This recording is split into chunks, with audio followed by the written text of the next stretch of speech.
Ny Météo TOETRY andro any an-dranomasina ny alahady fa 10 ny volana febroary 2024 amin'ny ora maraina hatramin'ny alatsinainy fa 9 ny volana febroary 2024 amin'ny ora maraina. Tsy misy ny filazana manokana mahakasika ny alin-drano na mahakasika ny rivodoza ho an'ny morontsiraka atsinanana Cap d'Ambre hatrany Cap Est anorana tandrifin-drahona mety harankotroka ny andro. Ho avy atsimo ny rivotra ka hosivoka hatramin'ny 20 km isan'ora anonjabe an-dranomasina avy ny onja anodidina ny raya faingodimia metatra. Cap Est hatramin'ny manoro anorana tandrifin-drahona ho avy atsimo ny rivotra ka hosivoka hatramin'ny 20 km isan'ora adimpanonja na anonjabe an-dranomasina avy ny onja ray ka hatramin'ny ray faingenina metatra. Manoratra ny taolanyaro anorana tandrifin-drahona mety harankotroka ny andro ho avy atsimo antsinana ny rivotra ka hosivoka hatramin'ny 20 km isan'ora hatratra 7 km isan'ora indraindray manakaiky ny taolanyaro. Anonjabe an-dranomasina ahery indraindray manakaiky ny taolanyaro avy ny onja ray faingodimy ka hatramin'ny roa faingoenina metatra. Izy kosa ny alin-drano avy atsimo. Taolanyaro hatrany Cap Sainte-Marie andrahona amin'ny sitokotoko na ibalika ny masoandro ho avy atsinanana ny rivotra ka ho 20 ka hatramin'ny 9 km isan'ora hatratra 5 km isan'ora indraindray. Anonjabe na ahery an-dranomasina avy ny onja roa ka hatramin'ny 3 metatra.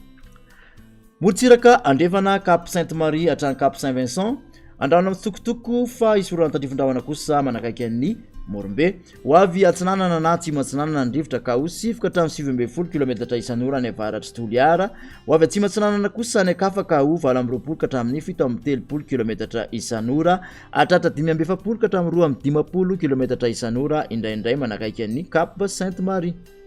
Anonjabe an-dranomasina ahery indraindray any atsimon'ny Toliara avy ny onja ray faingo-telo ka hatramin'ny 2 metatra hatratra 2 faingoenina ka hatramin'ny 2 faingo-fito metatra any atsimona Ampany.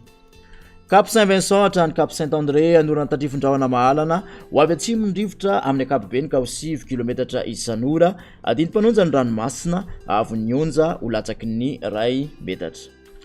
Cap Saint-André hatrany Analalava anorana tandrifin-drahona mety harankotroka indrindra ny maraina iovaova ny fitsokon'ny rivotra ka hosivoka hatramin'ny 17 km isan'ora ho tony amin'ny ankapobeny ny ranomasina avy ny onja ho latsaky ny aotra faingo 9 metatra.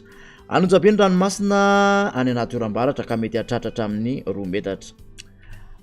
Analalava hatrany Cap d'Ambre anorana tandrifin-drahona mety harankotroka iovaova ny fitsokon'ny rivotra ka hosivoka hatramin'ny 17 km isan'ora ho tony amin'ny ankapobeny ny ranomasina avy ny onja ho latsaky ny aotra faingo 9 metatra. Anonjabe kosa anaty oram-baratra ka mety hatratra 2 metatra ny avy ny onja.